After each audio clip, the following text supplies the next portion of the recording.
Planet Earth is comprised of 1/4 land and 3/4 water geographically. The average human body is composed of up to 90% of its weight in water from birth. The human fetus spends 9 months approximately in utero and in water. All living creatures that have breath are born in and or from water. The Earth contains roughly 368 trillion cubic meters of water. Humans throughout history have used less than 10% of the world's water resources at any time. The average modern-day human being uses approximately 100 gallons of water a day. That is 5 times the weight of the average human being, over 800 pounds. The average healthy human being will drink up to 3 gallons of water a day. All of the planet's most ancient mythos, theos, and cosmologies record creation events that begin with water. All laws, since primordial antiquity, were written to regulate land and sea separately. Laws pertaining to land became the law of the land, or rather natural or common law, and laws pertaining to the sea became law of the sea, or rather maritime admiralty law, which is international law and the same everywhere in the world, no matter where you go. All laws since time immemorial originate from and are based upon ecclesiastical or canon law via the ancient laws and ecclesiastical right of kings. Natural or common law primarily preserves the inalienable rights and needs of human beings who live on land, differing between nations. The law of the sea, or maritime admiralty law, primarily grants the right that is legal to conduct merchant, banking, corporate, international commerce. Seeing how living persons cannot live on or in water for extended periods of time, and the Earth's seas have been used primarily for travel since antiquity, regulation of the sea for merchant, trafficking, shipping, and commerce through law became necessary for the merchants of nations to do business internationally. The law of the sea, maritime admiralty law, is universal and transcends all national boundaries and laws legally. What is legal is not necessarily lawful. Natural or common law, the law of the land preserving the rights and freedoms of living persons, is lawful. Maritime admiralty law, or UCC, Universal Commercial Code, is legal, and that legal robbery and murder. In ancient Rome, a Roman maxim law stated that he who will be deceived, let him be deceived, which means the responsibility of the deception is on the one that is deceived by it. Basically, if you get it up the hoop, or what we commonly refer to as being stiffed, shafted, that's your problem. Unbeknownst to everyone, maritime admiralty law, the international law of the high seas, came upon land like a flood and made every man, woman, and child since that time dead in the water. The word maritime comes from the Proto-Italic cognates mer, mar, mare, and mari, which all mean water. These cognates are found in words like commerce and merchant and maritime. The water that flows by currents in rivers is directed by the river banks. Water that flows in the world of maritime admiralty law is money, because money is water. Money is currency. It's liquid, as in liquid assets, Money, or monai, mono-eye, or simply one eye in maritime admiralty banking laws, is the lifeblood, the cash flow of the system of merchandising and traffic. To traverse this fictional world, there must be ships. Ships traverse water or the sea, and when they come to land, they come into a port. When you plug your electronic device into a computer, you're plugging it into a USB port, a universal serial bus port. The world of the internet is analogized with water as well. We have the deep web, and when you do a live social media broadcast on the internet, you are streaming the show. When a ship pulls into the port, it comes down a canal to where there is a dock, and there the ship is tied off. The ship's captain submits to the dockmaster a manifest of birth, a license and manifest of goods and services being delivered by the ship to the dock. The dockmaster signs the manifest claiming the cargo as property now of the ward, which includes livestock. All ships are female. A woman is a ship. A man is a fabricator. A man delivers semen into a vessel. The woman bears the cargo of the semen and labors for 9 months, wherein her water breaks and the semen in the hold come down the birth canal through a port of entry and are delivered in a hospital delivery room. According to Black's Law Dictionary, a hospital is also a bank and also a church. The woman has shipped newly birthed Admiralty maritime product, stock, livestock, cargo. A doctor will untie the ship from the cargo, stock, the product by cutting the umbilical cord to the ship or vessel and sign a birth certificate, a manifest of birth, after the cargo has been stamped or daubed by a footprint and fingerprint with blood and ink. And after the informants, which are your parents, sign the manifest, which is plainly written on their certificate itself, your parents, the informants, are informing the doctor that the cargo, the stock, is now delivered and can be claimed by signature. The doctor signs the certificate, making you now lost at sea as unclaimed corporate property, cargo, stock, product, commodity. You are now legally dead in the water, and your name appears in all capital letters and on every other legal document. And as I said, legal is not necessarily lawful. The word capital, capital, etc. comes from the Latin caput, which means skull, and the word El, which is named for the Phoenician, Hebrew, and Roman god Saturn, which can be found in the Bible.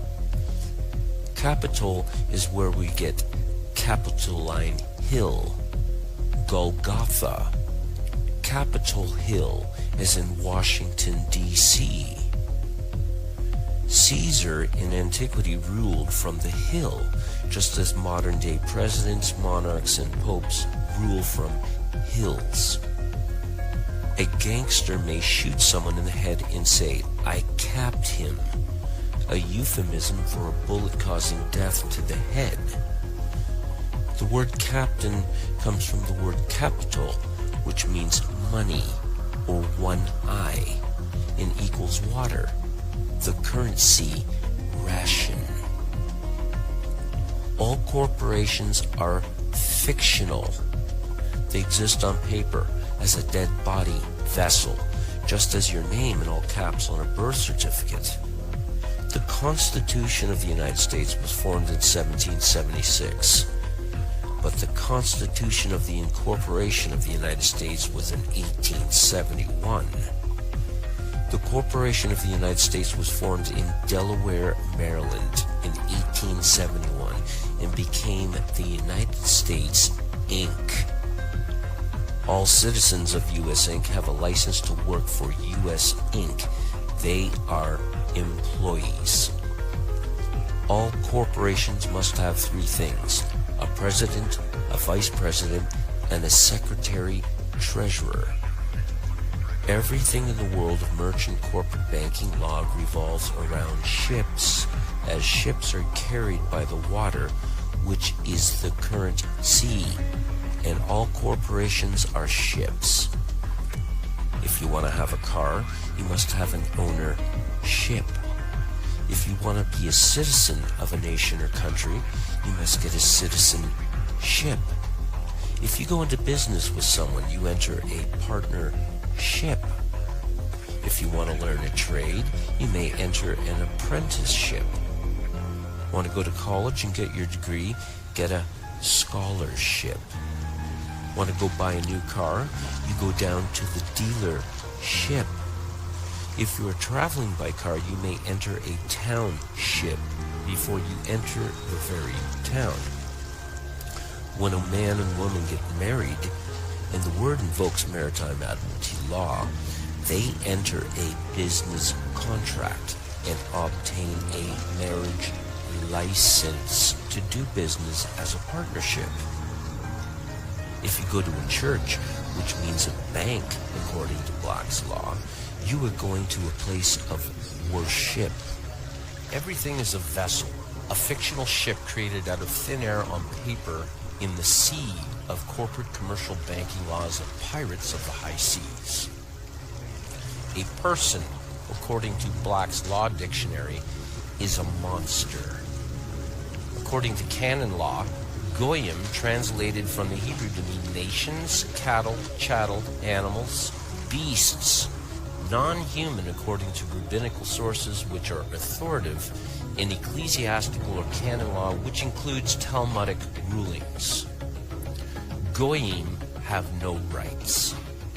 Admiral or admiralty laws apply to the authority of the captain, who is the admiral of the ship. The captain, or rather the admiral, who has absolute power and control of the ship, can make up the rules as he goes along. The word admiral comes from the cognates admire, and the Phoenician Hebrew Roman name of deity, Saturn El. Wherever there is a crown, you had better admire and have admiration for the king who is the captain, commander-in-chief, or else. Under common law, there's no such thing as a victimless crime, and a victim receives compensation and redress for damages. Aboard a ship, the captain can make any act crime and he can impose sanctions accordingly. If you have a house and want to sell it, you put it up for sale. You are placing a sale on a ship which will set sail and dock to another port when sold. When you send a package somewhere abroad, you are shipping it, even though it's more than likely traveling by land. If you are losing your house, it's said that your house is underwater. If you get in trouble with the IRS, or if you go to prison, it's said you have landed in hot or deep water, and someone has to come and bail you out. A ship pulls into a port and gets tied off at a dock. When you go to a court, your case is placed in a docket. All courts in the land are judiciaries. They are judicial courts operating under mixed Roman, common, canon, and admiralty maritime law under a crown. They are ships docked on land. This, according to the Judiciary Act of 1789 passed by Congress, which made all district courts admiralty courts having maritime admiralty jurisdiction. The United States of America and the United States are two different entities. One is a corporation, the other employees of the corporation. The United States of America never ever did win its independence from the Crown in the Revolutionary War. The Charter of Virginia of 1606 granted colonists a license to settle and colonize America by the King. The Treaty of 1783, after Cornwallis surrendered to Washington at Yorktown, completely contradicts and negates the generally assumed and taught notion that America won its independence from Britain. The first article of the Treaty of 1783 relinquishes all claims to America except for the continued tribute to the King under the Charter of Virginia of 1606. The charter was invoked by King James I, who gave you the King James Bible, and it states in Section 9 of the charter, and I quote, "Yielding therefore to us, our heirs and successors, the 5th part of all the same gold and silver, and the 15th part of all the same copper, so to be gotten or had, as is aforesaid, without any other manner or profit or account, to be given or yielded to us, our heirs or successors." The Revolutionary War was over in 1781, but the Treaty of 1783 was signed 3 years later, which means the war was not over, nor was it won. The Treaty of 1783 upheld the tribute to the King's venture by the colonists, which means America remains to this day a British colony that pays tribute to the Crown, as imposed by the Charter of 1606. America was conquered. Liberty is not freedom. A sailor on a ship gets liberty when he's allowed to have a short leave from the vessel when the ship pulls into port. A dog has liberty on a leash when you take him for a walk. A prisoner gets liberty when he's allowed out of the cell into the courtyard for a few hours while under the careful watch of snipers. Liberty is a license. It is a privilege allowed by a ruler, owner, king, etc. to a subject of the same. America never has been the land of the free at any time. It's the land of liberty on the leash of the crown. In the year 1106, the judgments or rules of Oleron were first implemented by Eleanor of Aquitaine, after her return from the Second Crusade, having accompanied her first husband, King Louis VII. These were codified maritime admiralty laws that were supposed to protect the Crusaders' estates and titles while they went and fought the Crusades. This was based on the Greek maritime law of Rhodes of 900 BC called Lex Rhodia, which in turn came from the mariner laws codified ecclesiastically by the Phoenicians, who began their merchant mariner empire in 1586, lasting 1,000 years. In the year 1666, a great fire broke out in London while the Black Plague was ravaging Europe. The fire was intentionally set in Pudding Lane, as some historians believe, to clear out the slums to make way for what would eventually be the City of London. Parliament, behind closed doors in secret, invoked the Sestuacavi Act of 1540, enacted by the then King Henry VIII, reworked and instated by Charles I of the time. Sestuacavi, from the Old French into English, means "this killed that life." This made all men, women, and children presumed and assumed dead, and a trust set up. According to Black's Law Dictionary, Sestuacavi means the person whose life measures the duration of a trust, gift, estate, or insurance contract. The life of a trust is 7 years under the law of limited liability. This act is most diabolically evil because it killed everyone and gave them 7 years to claim back their lives. The fires of 1666 also created the only parcel of land on the planet that does not have a title deed. the Golden Mile, the City of London, which is a corporation having its own flag, its own constitution and laws, its own defense and police forces.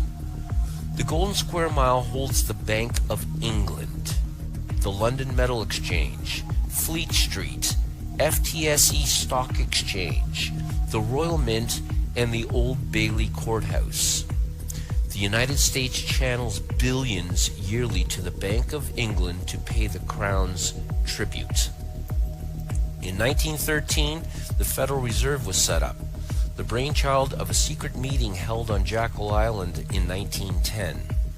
As United States Inc.'s debt soared well above the estimated gold reserves the corporation of the U.S. held as a standard for the dollar, the Federal Reserve Act was passed on Christmas Eve while Congress was away, giving the power for a foreign corporate entity to print fiat and collect interest on monies created from thin air.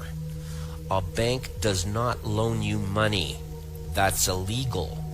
A bank gives you credit, which is legal, but not necessarily lawful. In 1917, the Balfour Declaration was introduced, paving the way for the establishment of the State of Israel in 1948. The Bolshevik Revolution broke out in Russia that was funded and began by Wall Street bankers such as Jacob Schiff and J.P. Morgan. That same year, Woodrow Wilson signed in the War Powers Act that basically stated that the U.S. was stopping all trade with the enemy except for those whom are granted a license, which excluded Americans. Licenses began to be issued in 1933. In 1933, the U.S. had reached Section 11 bankruptcy. President Roosevelt amended the War Powers Act of 1917 and declared all U.S. citizens as enemies of the state. There was a declared national emergency on March 9th, with an emergency act being passed placing all power, property, and resources of the U.S. into the hands of the President under martial law that has continued ever since. This is renewed yearly by executive order. The Federal Reserve began to print fiat money. The all-seeing eye was placed on the dollar bill. All men, women, and children born ever since arrive as collateral for U.S. Inc.'s debt, as slaves and enemies of the state. The balance of debt versus collateral is determined through illegal wars for profit, where the debt versus collateral is balanced, or rather the herd of slaves is thinned out. What all this means, ladies and gentlemen, is you are all slaves and cannon fodder for the nations you are in and who are subservient to the rulers running them. You have been turned into collateral for national debts. Consider this when hearing about the imminent collapse of the economy soon to take place. When debts cannot be paid, you are said to be in deep water, and those in deep water usually drown. Shylock, according to Shakespeare, asked for a pound of flesh to pay the bill. The owners of U.S. Inc. demand the same according to Admiralty Maritime statutes you are all under. The sun never did set on the Roman Empire, and Rome is just as alive today as it was a couple thousand years ago. You are all owned property and subservient to a crown, whether you like it or not. You are all considered dead and unclaimed by the crown, who laid claim and made you their bitch. You cannot, nor are you allowed to speak for yourself, as dead persons cannot speak, and is why you need a lawyer to speak for you in a court. The dead have no rights. This is all based upon ancient ecclesiastical or canon law at its root and core. When you board a ship called a church, which is also considered a bank under Maritime Admiralty, and embark upon it, the licensed and registered pastor or priest must teach and keep you obedient to the monarch, the crown. because he who wears the crown, which is the monarch, is the head of the ship called church. He is the king, the lord and captain of the ship called church, and the pastor to priest is an agent of the crown. Maritime Admiralty, or rather Universal Commercial Code, or UCC, is the matrix pulled over everyone's eyes that governs all, because everything has been made into ships on the sea of corporate commerce. Without their one eye, which is money, which is water, all ships are dead at sea and cannot traverse their fictional matrix they created. It's now high time for a concerted universal mutiny.